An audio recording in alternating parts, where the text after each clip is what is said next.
நேத்து சட்டமன்றத்துல பதவியேற்ற சட்டமன்ற உறுப்பினர்கள் உளமாற உறுதி ஏற்கிறேன் அப்படின்னு சொல்லியிருந்தாங்க. நிறைவேற்றுவேன் என்றும் உளமாற உறுதி கூறுகிறேன்.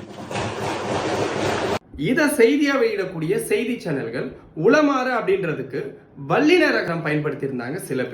சில பேர் இடைநரகரம் பயன்படுத்தி இருந்தாங்க. உண்மையிலேயே உளமாற அப்படின்றதுக்கு வல்லினரகரம் வரணுமா இடைநரகரம் வரணுமா பாத்துருவோமா? உளமாற அப்படின்றத நம்ம பிரிச்சோம்னா உள்ளம் கூட்டல் ஆற.